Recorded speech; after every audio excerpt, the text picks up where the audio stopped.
Hello, j'espère que vous allez bien et bienvenue dans un nouveau vlogmas. Vous l'entendez peut-être à ma voix, mais ça ne va pas mieux que hier, ça va pire. C'est pourquoi je ne vous prends que à 5 heures aujourd'hui, même si en vrai je suis rentrée du travail très tôt aujourd'hui, mais j'ai passé la journée à dormir. J'ai voulu essayer d'aller au travail, donc j'ai tenté jusqu'à 10 heures du matin et puis j'étais comme non, c'est plus possible, je rentre. Et depuis, j'étais au lit. Voilà. Là, ça va pas foufou, mais je profite d'un petit regain d'énergie pour vous faire ce petit bout de vlog. Donc installez-vous confortablement avec une bonne tasse de thé bien chaud. La mienne, il y a un petit supplément de miel. Et c'est parti.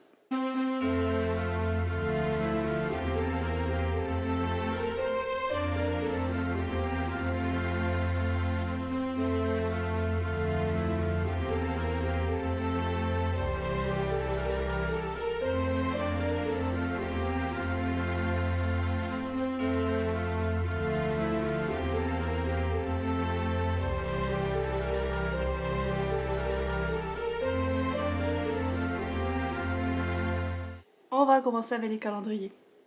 On change pas les habitudes qui gagnent. Et l'indice aujourd'hui... Où est-ce qu'elle est, Mélissa? Pour te garder au chaud. C'est pas mal pour aujourd'hui. D'ailleurs, j'étais censée l'avoir ce soir, Mélissa, vu qu'on avait le repas des lecteurs, mais je peux pas y aller. Je me sens vraiment pas assez bien pour y aller. Je suis trop dégoûtée. C'est notre dernier de l'année. C'est la vie. 11. C'est ça, on est le 11. Oui. Voyons voir. J'ai envie de croire que c'est une petite bouillotte, quelque chose comme ça. Oui. C'est une mini bouillotte pour les mains. C'est trop cute. En tricot. Trop mignon. Ça me rappelle, j'ai vu dans une vidéo de Margot Lises qu'elle en avait genre pour les pieds. Et je trouve ça mais juste tellement trop bien. Bon, tu peux pas marcher avec, mais j'adore l'idée parce que moi j'ai toujours froid aux pieds, vraiment. Et le calendrier d'Hélène.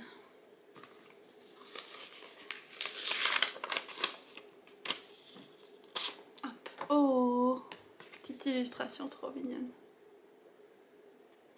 Vraiment le petit cliché, on va dire entre guillemets, de Noël. Le bonnet, la couronne, les cadeaux. Très mignon. J'en profite pour vous rappeler d'ailleurs qu'il y a un marque-page du challenge qui est disponible sur son site. Alors il y a une bonne partie qui a été vendue, mais il en reste quelques-uns si jamais c'est quelque chose que vous voulez. Et voilà pour l'ouverture des calendriers. Je vais finir mon thé, essayer de voir si j'arrive à me réveiller complètement et potentiellement vous faire la pile à voir du Cold Winter Challenge que j'ai prévu, donc les films et séries que je veux voir cet hiver, en sachant que je vais probablement pas faire le montage comme j'aurais fait pour ma vidéo pile à lire par exemple, avec tous les noms des catégories et tout, parce que si je veux que la vidéo se poste demain matin, c'est beaucoup trop de travail, donc j'espère que vous comprenez, que ça vous dérangera pas trop. Je nommerai quand même la catégorie à chaque fois, c'est juste que ce sera pas écrit sur l'écran. Mais là je vais refaire une petite pause avant d'attaquer cette partie-là. J'en suis à ma 5e tisane thym et miel de la journée, au moins. Donc on va y aller tranquillement pour ma pile à voir du Cold Winter Challenge de cet hiver. C'est sûr qu'il y a plus de films de Noël pour le moment parce que j'ai du mal à me projeter jusqu'à février en termes de qu'est-ce que je vais vouloir regarder en film et tout. Déjà que j'en regarde pas souvent et les séries même j'ai du mal à les finir, mais je vais essayer de faire un effort. J'ai quand même fait une liste que je vais vous partager et je vous invite à me dire en commentaire si vous avez d'autres suggestions pour moi, parce que même si je regarde pas souvent, j'aime bien avoir des petites idées. Donc on va commencer avec Noël avec Dickens, et la première catégorie, un chant de Noël. Pour les mots-clés Noël, fin d'année, anti-héros, argent, j'ai mis 2 films là-dedans. C'est sûr qu'avec le mot-clé Noël, j'aurais pu en mettre vraiment beaucoup. J'ai mis The Man Who Invented Christmas, donc l'homme qui a inventé Noël. Je vous en ai déjà parlé de ce film, qui retrace un peu la création d'un chant de Noël de Dickens, donc c'est comme le film parfait pour cette catégorie-là. Je l'ai déjà vu, je l'ai vu fin novembre techniquement, mais j'ai décidé de me l'accorder quand même. Qui sait, je le reverrai peut-être. Je pense que ça pourrait plaire à ma mère et ma grand-mère, donc je vais leur proposer.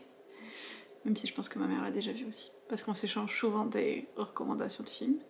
Et l'autre que j'ai mis, c'est un vieux film qui s'appelle Christmas Vacation, et en français ou en québécois peut-être plutôt, Le sapin à les boules. Voilà. Je vous lis la seule phrase du résumé. Les projets de la famille Griswold pour un grand Noël en famille se transforment en désastre. C'est un film qui date de 1989, qui est assez vieux mais qui a l'air d'être un peu un classique ici, donc je veux tester ça. La deuxième catégorie, Christmas Cracker, cadeaux, surprises et vœux. Pour cette catégorie-là, j'ai mis aussi un film que j'ai regardé, je pense que c'est mon premier film de Noël que j'ai vu. C'était Bon Esprit de Noël, où on a deux amis qui vont passer Noël ensemble avec leurs familles respectives et il va y avoir plusieurs secrets qui vont ressortir à la surface. J'avais trouvé sympa, en fait ce que j'avais aimé le plus je pense c'est que ça sortait un peu du classique romance de Noël ou histoire de famille de Noël, c'était un peu différent, j'avais trouvé ça chouette. La prochaine catégorie, l'arbre de Noël, pour ce qui est famille, amitié, célébration, groupe et jouets. J'ai mis Candy Cane Lane, qui est un nouveau film qui est sorti cette année avec Eddie Murphy et que j'ai vraiment bien aimé. Là encore, c'était un peu différent comme idée. On était à fond dans l'ambiance de Noël, dans la célébration, tout ça. Et puis la famille avait une grande importance dans le film aussi. Donc c'était une chouette découverte et je vous le conseille vraiment celui-là pour vraiment pour un film cheesy de Noël mais de qualité. Ensuite on a Fantôme des Noëls passés, présents et futurs pour ce qui est enfance, espoir, nostalgie, voyage dans le temps et peur. Et là j'y ai mis un film qu'on a vu hier, Maman j'ai raté l'avion, parce que ça cochait quand même pas mal le côté nostalgie, enfance, peur, je trouvais que ça allait bien. J'y ai aussi mis L'enfant et le héron, enfant, enfance, donc le nouveau Miyazaki. Je ne sais même pas de quoi il parle, mais bien envie d'aller le voir au cinéma. Et le dernier que j'ai mis, c'était Indiana Jones et le cadran de la destinée, qu'on a aussi déjà vu, parce que j'avais choisi Voyage dans le temps, parce qu'Indiana Jones, c'est dans les années, je pense dans celui-là, c'est après la guerre du Vietnam. Je suis pas sûre de quand, précisément. Peut-être 60-70 ? Mais je ne savais pas à quel point ce choix allait être parfait pour cette catégorie-là. Ça allait vraiment bien.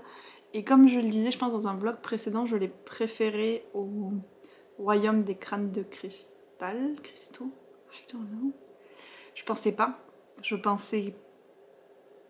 que j'allais re-aimer un Indiana Jones autant que j'avais aimé les premiers. Je l'ai pas aimé autant, mais je l'ai quand même vraiment bien aimé. Donc ça, c'était une très bonne chose. Et la dernière sous-catégorie de ce menu, festin de Noël et des fêtes, pour ce qui est gourmandise, cuisine, chocolat, grands-parents. Je vous laisse une seconde de réflexion. Qu'est-ce que vous pensez que j'ai mis comme film avec le mot-clé chocolat là-dedans? Bien sûr, j'ai mis Wonka. On peut pas faire plus parfait que ça quand on parle de chocolat quand même. Très très hâte de le voir. Timothée Chalamet, je sais qu'il se développe beaucoup en tant qu'acteur, je veux dire, il a beaucoup de succès en ce moment. Je suis plutôt neutre sur lui, mais je suis curieuse de le voir dans ce rôle-là quand même. Ça va plus vite que la pile à lire hein, quand même, parce qu'on en est déjà au deuxième menu qui est Féerie des fêtes. Première sous-catégorie, Deck the Hall, pour ce qui est couverture rouge-verte. Alors ça laissait pas mal de liberté d'interprétation quand on parle de films ou de séries. Et de mon côté, j'en ai mis deux. J'ai mis Loki, parce que le vert est quand même une couleur qui est associée à Loki, donc la saison 2 de la série qu'on est en train de regarder avec Johan. Et l'autre que j'ai mis, c'est La balade du serpent et de l'oiseau chanteur, parce que la couverture du livre était verte. Notre film que je veux vraiment aller voir. Je pense que je vous ai dit que j'essayais de convaincre Johan de lire le livre avant. Il en a lu 3 chapitres, puis il m'a dit c'est pas grave, on peut aller le voir sans que j'ai lu le livre, donc on va essayer d'aller voir cette semaine. Si je me sens mieux, ce serait chouette. Mais il y a aussi L'enfant et le héron. Et je pense qu'il y a aussi le nouveau film de Taika Waititi. Donc il n'y a pas assez de temps dans la semaine. Je sais pas comment on va faire. La deuxième sous-catégorie de ce menu, c'est là que j'ai été un peu en mode triche. Lumière enchantée pour une couverture qui brille, donc dorure paillettes.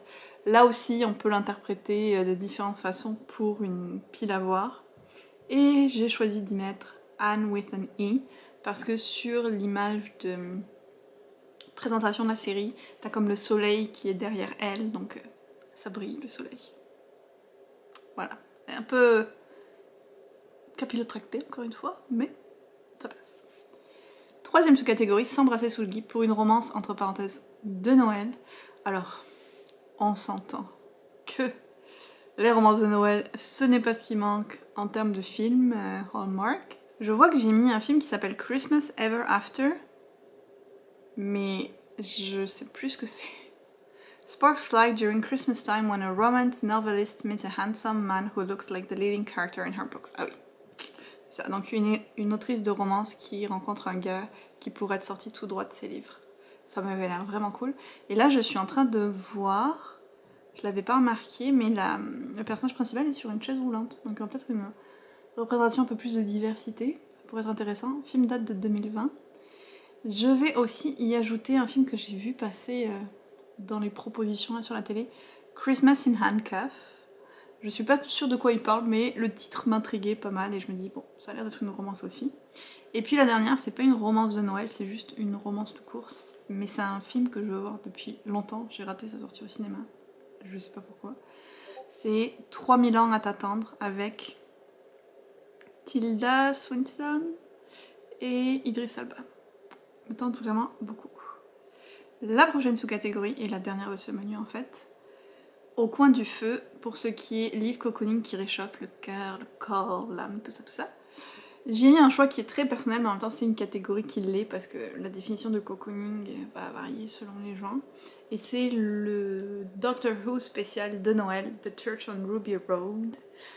J'ai regardé déjà 2 des spéciaux, je me suis régalée de retrouver David Tennant et Donna. Ah oui. Il y en a, je dis le nom de l'acteur, l'autre, je dis le nom du personnage, mais c'est pas grave. Je me suis régalée de les retrouver. J'ai failli verser mes petites larmes.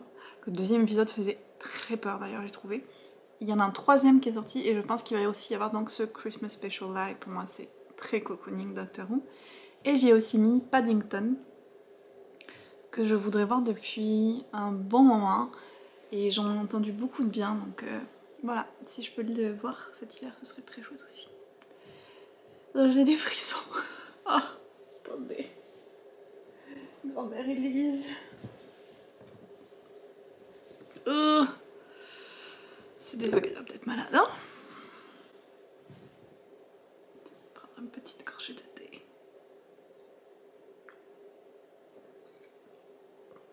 Oh, le thym, c'est pas le meilleur, même avec le miel, mais j'espère que ça fait du bien. Je m'accroche à cette idée. Où j'en étais? Froid polaire. Donc dernier menu, stalactite ensanglantée pour la première sous-catégorie. Pour ce qui est thriller. Et je fatigue, je crois. Thriller, policier, cozy mystery. J'ai un peu galéré pour ça parce que j'en voulais quand même un qui soit vraiment de Noël ou de l'hiver. Mais j'ai trouvé Dashing Through the Snow qui je pense est aussi un film qui est sorti cette année. Alors attendez, je vais ressortir le résumé. Oui, 2023. Un travailleur social divorcé qui travaille pour la police d'Atlanta et déteste Noël va devoir intervenir sur un appel à la période de Noël avec sa fille et ça va peut-être lui faire retrouver l'amour de Noël. Mais alors là, ça parle de travailleur social, mais je l'ai mis dans cette catégorie-là, donc j'espère qu'il y aura quand même une espèce d'enquête ou quelque chose qui va se passer. Sinon, je trouverai autre chose pour pas stresser avec ça. Deuxième sous-catégorie, Let It Snow, donc un titre de film ou série qui contient un mot hivernal. J'y ai mis... J'avais oublié que j'avais fait ça. Encore une fois, on est un peu allé chercher loin. J'y avais mis aussi au départ, et je vous le dis parce que je trouve ça drôle, même s'il a changé de catégorie depuis, La balade du serpent et de l'oiseau chanteur, parce que il y a le President Snow dedans. C'était pas mal trouvé, j'étais fière de cette idée, je vous avoue, parce que je séchais pour cette catégorie-là. Mais au final, j'ai aussi mis Snowpiercer, donc le transperce neige. Il y a le film et la série, et j'aimerais bien voir le film, parce qu'il y a Chris Evans. Troisième sous-catégorie, marcher dans la neige, pour tout ce qui est nature writing, littérature de voyage, grand espace, nature. Comme dans la partie livre, j'y ai mis du Jack London, mais en version adaptée en film, donc j'ai mis, je pense que c'est L'Appel de la forêt, qui est sorti il y a quelques années, avec Harrison Ford justement. Et donc cette version-là, j'aimerais le voir. Et la dernière catégorie qui est la magie de l'hiver, pour ce qui est être du folklore hivernal, nordique, contes et légendes de Noël, des pays scandinaves, de l'hiver, tout ça, tout ça. J'y ai mis Klaus. Et là, je dois vous dire que je suis prête à pleurer parce que je l'ai déjà vu, Klaus. C'est très beau, mais c'est très émouvant, c'est triste aussi. Alors, je l'ai mis là parce que c'est vraiment celui que je trouve qui va le mieux dans cette catégorie-là, mais j'ai un peu d'appréhension parce que je sais que je vais souffrir quand même. Donc, si j'en trouve un autre qui irait dans cette catégorie-là, si vous avez des suggestions, autre que le Père Noël, peut-être parce que je trouvais que ça faisait un peu trop évident comme choix pour cette catégorie-là, n'hésitez pas à me le dire. Sinon, je peux revoir La Reine des Neiges, ça fonctionne aussi. Mais voilà pour la petite pile à voir que je me suis prévue. Il faut que je fasse une page sur mon bullet journal dessus d'ailleurs aussi, en complément de mes pages pile à lire, mais je pense que ça sera peut-être un petit peu plus simple. Sinon, j'ai failli oublier de vous dire que j'ai enfin fini Packing Around. Ce livre fut une aventure de la première à la dernière page. 25 heures de romance ok, avec, je vous mens pas, un chapitre sur 2 des scènes spicy. Next level de spicy, parce qu'il y a quand même une madame avec 3 gars, des interactions différentes entre eux. C'était quelque chose. Pourquoi est-ce que j'ai continué pendant 25 heures ça? Your guess is as good as mine. Je ne sais pas. Parce que c'était facile, parce que ça me vidait la tête, parce que j'étais un peu curieuse de voir comment...